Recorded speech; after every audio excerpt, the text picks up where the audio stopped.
Bismillahirrahmanirrahim. Assalamualaikum warahmatullahi wabarakatuh. Bersua dalam berita perdana malam ini, saya Razik Razikin Abdullah dan saya Rafizah Haji Mahmud. Berita-berita utama malam ini.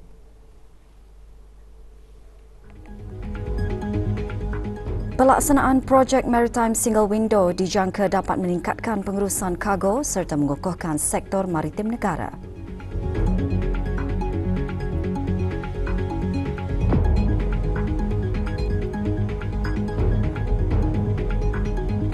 Persidangan Kesatuan Telekomunikasi Antarabangsa Rantau Asia Pasifik Cyber Drill peluang berharga mengukuhkan kapasiti keselamatan siber.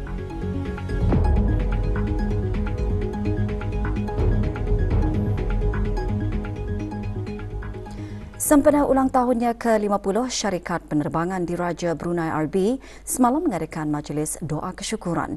Majlis berlangsung di Masjid Suri Seri Begawan Raja Pinggiran Anak Damit, Kampung Manggis, Madang. Hadir yang berhormat Datuk Seri Setia Awang Haji Muhammad Juanda bin Haji Abdul Rashid, Menteri Pembangunan selaku pengerusi RB. Majlis diisikan dengan khatam Al-Quran dan syarikat penerbangan RB komited untuk meningkatkan perkhidmatannya dan menyumbang kepada pertumbuhan negara dan antarabangsa. Juga hadir Datuk Seri Paduka Awang Muhammad Riza bin Datuk Paduka Haji Muhammad Yunus, Timbalan Menteri di Jabatan Perdana Menteri selaku Timbalan Pengerusi RB.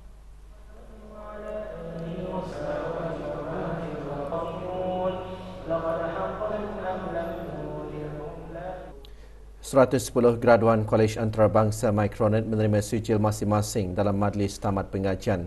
Majlis berlangsung pagi tadi di salah sebuah hotel di Cerudong. Penyampaian sijil disempurnakan oleh Yang Berhormat Datin Seri Setia Dr. Daeng Hajah Rumaizah binti Haji Muhammad Saleh, Menteri Pendidikan. Para graduan menerima sijil dari program perkomputeran dan perniagaan. Kolej Antarabangsa Micronet merupakan rangkaian kongsi kepada Universiti Teknologi Brunei UTB yang menawarkan program BRICOM selama 14 minggu sebagai laluan kepada kemasukan ijazah sarjana muda.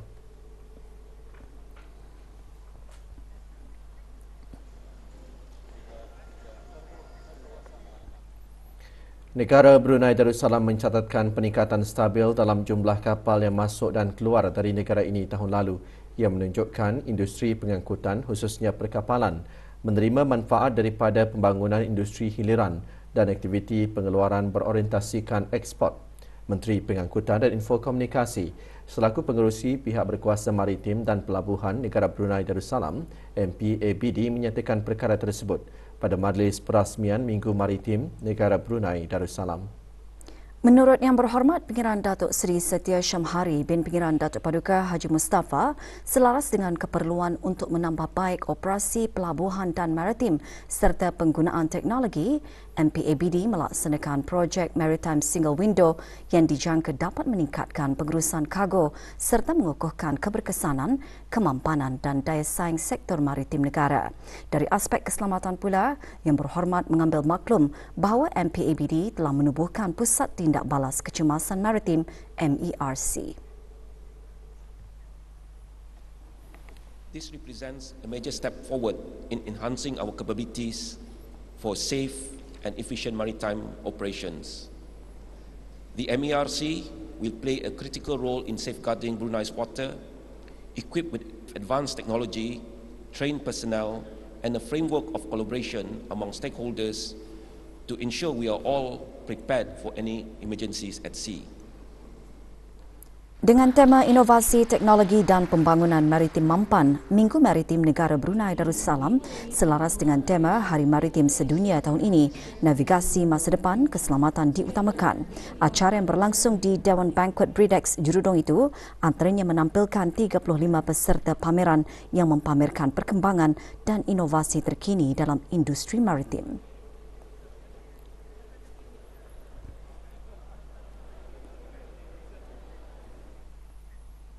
Sementara itu, petang tadi diadakan sesi-sesi dialog di Bridex Jurudong. Antara tajuk yang dibincangkan memperkasa kerjaya maritim, peluang dan cabaran navigasi dalam pekerjaan maritim. Hadir Awang Haji Muhammad Salihin bin Haji Aspar, pemangku Setiausaha Tetap Kementerian Pengangkutan dan Info Komunikasi. Sesi-sesi ini dibarisi oleh 10 speakers yang antaranya pakar tempatan dan antarabangsa.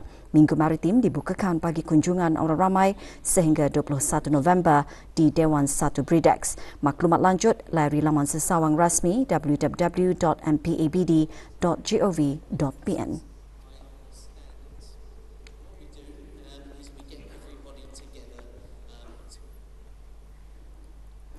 Cyber Security Brunei CSB bersama Kesatuan Telekomunikasi Antarabangsa ITU menganjurkan persidangan ITU Regional Asia Pacific Cyber Drill 2024 selama 3 hari sehingga 21 November 2024. Persidangan yang diadakan selaras dengan inisiatif serantau ITU untuk Asia dan Pasifik itu bertujuan meningkatkan komunikasi, keupayaan tidak balas dalam insiden dan usaha kolektif dalam kalangan pasukan tidak balas insiden keselamatan komputer Asia Pasifik untuk mengurangkan ancaman siber. Perasmiannya disempurnakan oleh Datuk Seri Paduka Awang Haji Sofian bin Haji Sabtu, Timbalan Menteri Sekuriti dan Undang-Undang di Jabatan Perdana Menteri dan Timbalan Pengerusi Jawatankuasa Keselamatan Siber Kebangsaan. Dalam ucapan alu-aluan, Awang Samsul Bahri Haji Khamis, Pesuruhjaya Interim CSB menggariskan persidangan menyediakan peluang berharga bagi perkongsian pengetahuan mengenai keselamatan siber, mengukuhkan kapasiti keselamatan siber dan kerjasama serantau. Persidangan juga bertujuan meningkatkan keupayaan tindak balas keselamatan siber secara kolektif di rantau ini. Acara berlangsung di salah sebuah hotel di Ibu Negara.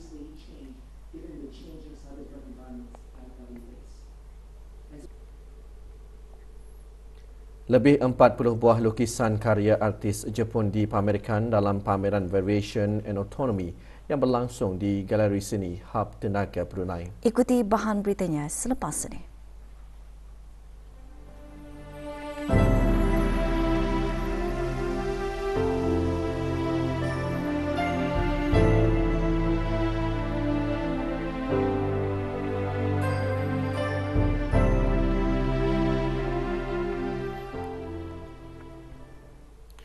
Bengkel Perintah Penguatkuasaan dan Pelaksanaan dianjurkan bagi memberi pendedahan dan meningkatkan kefahaman, pengetahuan serta kemahiran pada pegawai Mahkamah Syariah dalam menjalankan peranan dan fungsi Mahkamah Syariah dalam memastikan penguatkuasaan dan pelaksanaan perintah dilaksanakan mengikut peruntukan yang ada. Dianjurkan oleh Mahkamah Syariah, Jabatan Kehakiman Negara, Jabatan Perdana Menteri, bengkel dirasmikan pagi tadi di Mahkamah Besar Brunei dan Mahkamah Syariah Bandar Seri Begawan. Hadir yang berhormat Pihin Orang Kaya Paduka Seri Utama Datuk Paduka Seri Setia Awang Haji Salim bin Haji Besar, Ketua Hakim Syar'i. Bengkel antara lain bertujuan untuk memberikan kefahaman yang mendalam kepada pegawai-pegawai Mahkamah Syariah dalam memahami kaedah atau tata cara yang berkesan dalam memastikan perintah yang dikeluarkan oleh Mahkamah akan dapat dipatuhi dan mencari solusi kepada isu-isu yang berbangkit dalam pelaksanaan perintah.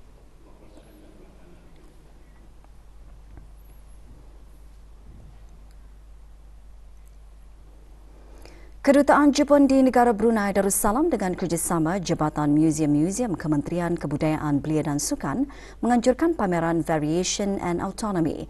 Mengetengahkan 42 lukisan daripada 10 artis Jepun, pameran merupakan salah satu usaha untuk memperkenalkan lagi seni cetak Jepun. Perasmian pameran diadakan pagi tadi yang disempurnakan oleh Tuan Yang Terutama Meida Toru, Duta Besar Istimewa dan Mutlak Jepun ke negara ini dan Pengiran Haji Rosli bin Pengiran Haji Halus, pemangku pengarah museum-museum. Pameran di Galeri Seni Hub Tenaga Brunei itu dibuka bagi kunjungan orang ramai sehingga 8 Disember 2024 pada setiap hari Isnin hingga Khamis dan Sabtu bermula pukul 9 pagi hingga 5 petang dan pada hari Ahad bermula pukul 8 pagi hingga 4 petang.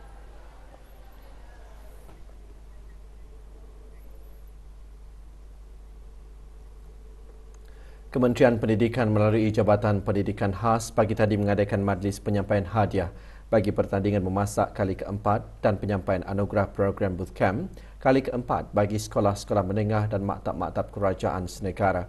Majlis berlangsung di Kompleks Yayasan Sultan Haji Hassan Al-Bolkiah. Penyampaian hadiah dan anugerah disempurnakan oleh Dr. Syamsiah Zuraini Kencenawati binti Haji Tajuddin, Setiausaha Pendidikan Teras Kementerian Pendidikan. Bagi pertandingan memasak, Johan disandang oleh Sekolah Menengah Masin Kluster 4, manakala 3 pasukan terbaik dalam kategori masing-masing bagi program bootcamp menerima anugerah berupa sijil pengiktirafan, iaitu Sekolah Menengah Saidina Abu Bakar Kluster 3, Sekolah Menengah Lambak Kiri Kluster 3 dan Sekolah Menengah Perdana Wazir Kluster 6. Turut diadakan pelancaran buku kurikulum program Pravocational 2024.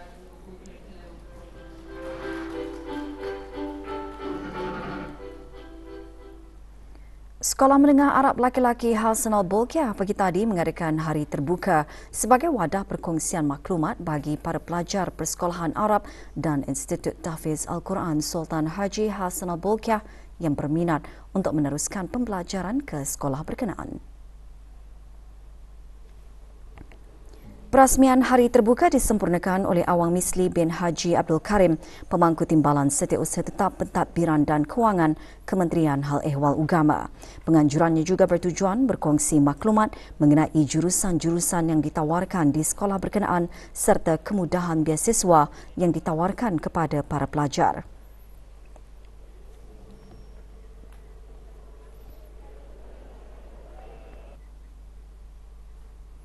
Keputusan penilaian Sekolah Rendah PSR 2024 dikeluarkan hari ini. Kementerian Pendidikan melalui Jabatan Peperiksaan dalam siaran akhbarnya memaklumkan 6,075 calon telah menduduki peperiksaan tahun ini.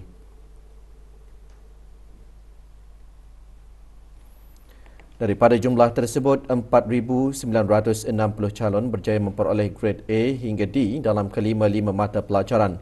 Manakala calon yang memperoleh grade A hingga C dalam kelima-lima mata pelajaran adalah 3,916 calon. 575 calon sekolah mendapat grade A dalam kelima-lima mata pelajaran. Manakala pencapaian calon yang mendapat 4 grade A dan 1 grade B adalah seramai 579 calon. Slip keputusan boleh didapatkan di sekolah masing-masing, manakala bagi calon persendirian bolehlah mendapatkannya di Jabatan Peperiksaan Kementerian Pendidikan pada waktu pejabat. Kempen keselamatan jalan raya diadakan bagi meningkatkan kesedaran dan mendidik golongan muda tentang kepentingan keselamatan jalan raya. Diadakan sebagai sebahagian daripada acara Minggu Keselamatan Jalan Raya 2024. Kempen berlangsung di Institut Pendidikan Teknikal Brunei IBTE, kampus Jeffrey Bolkiah, Kuala Belait. Kempen dianjurkan oleh IBTE Kampus Jeffrey Bolkiah dengan kerjasama syarikat Brunei Shell Petroleum Sendirian Berhad BSP. Antara pengisian kempen, pameran daripada pelbagai organisasi yang mengetengahkan pelbagai inisiatif berkaitan keselamatan jalan raya.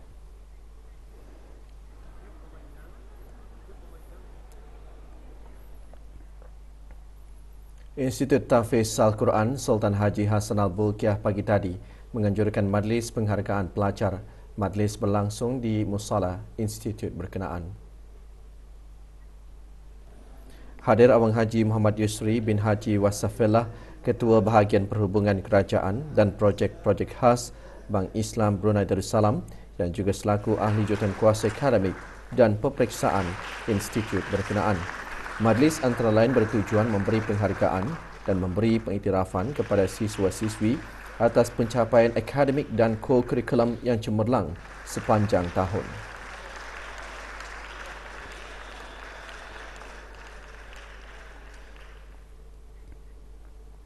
Bengkel pematuhan halal bertujuan meningkatkan kefahaman kepada pemegang-pemegang sijil atau permit halal mengenai kewajipan untuk sentiasa menjaga kehalalan, kebersihan dan keselamatan produk. Bengkel yang diadakan selama 2 hari itu berakhir petang tadi dengan majlis penyampaian sijil di Dewan Serbaguna Bumiputra, Pekan Bangar.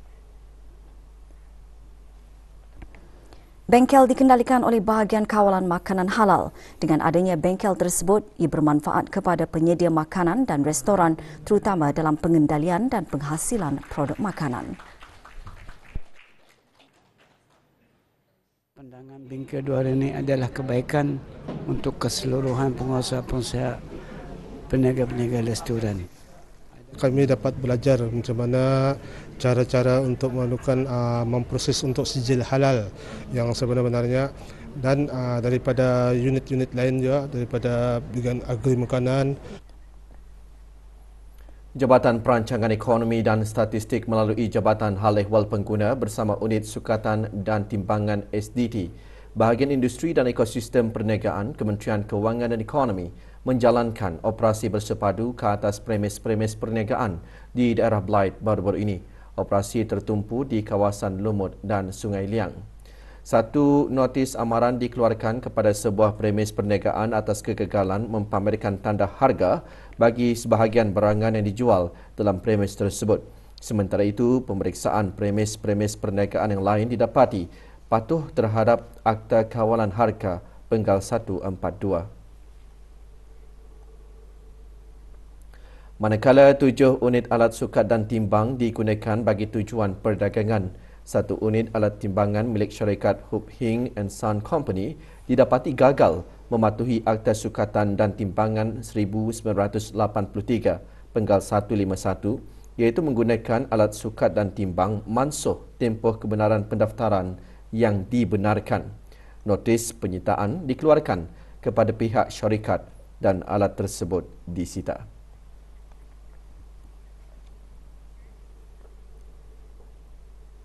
Kapal persiaran Coral Geographer baru-baru ini membuat lawatan pertama ke negara Brunei Darussalam dengan membawa 125 penumpang. Ia merupakan kapal persiaran antarabangsa ke-6 membuat persinggahan ke negara ini pada tahun ini. Semasa lawatan 2 hari, para penumpang mengikuti pelbagai aktiviti kebudayaan di Rumah Panjang Mendaram. Mereka juga mengadakan lawatan ke beberapa tempat menarik di negara ini seperti Muzium Alat Kebesaran Diraja, Pusat Latihan Kesenian dan Pertukangan Tangan Brunei, Masjid Omar Ali Saifuddin, Istana Nurul Iman dan Kampung Air.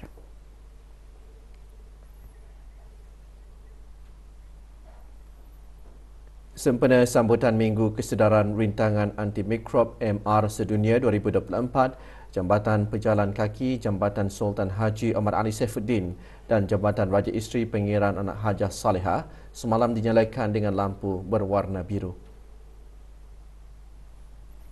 Dengan tema pada tahun ini mendidik, menyokong, bertindak sekarang, sambutan menggariskan kepentingan dalam meningkatkan kesedaran dan pemahaman tentang MR dan mempromosikan amalan terbaik dalam kalangan pihak berkepentingan untuk mengurangkan kemunculan dan penyebaran MR atau Drug Resistant Infections.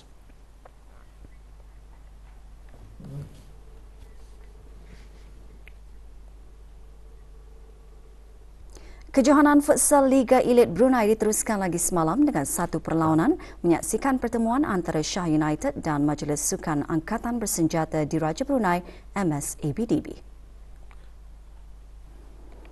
Dalam perlawanan tersebut, Shah United berjersey putih merah menundukkan MSABDB dengan jaringan 6-4. Perlawanan berlangsung di Kompleks Sukan UBD.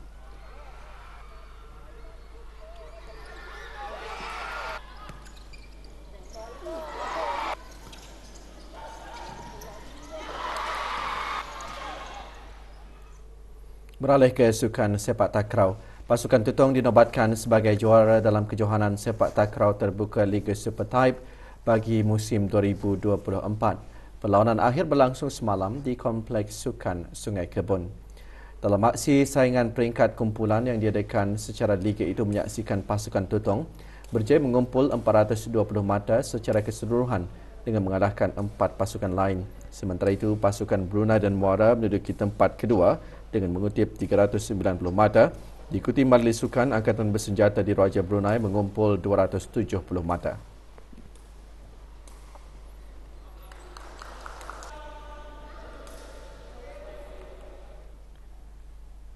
Pasukan kluster 3 dan 1 mengesahkan tempat ke perlawanan akhir selepas masing-masing mencatat kemenangan dalam perlawanan separuh akhir bola keranjang lelaki Sukan Sekolah-Sekolah Brunei Darussalam.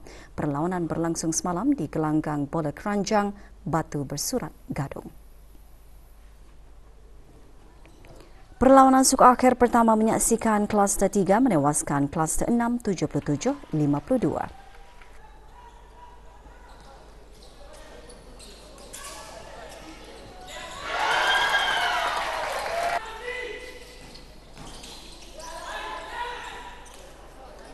Sementara itu, perlawanan suku akhir kedua pula menyaksikan kluster 1 menang 99-89 ke atas kluster 2.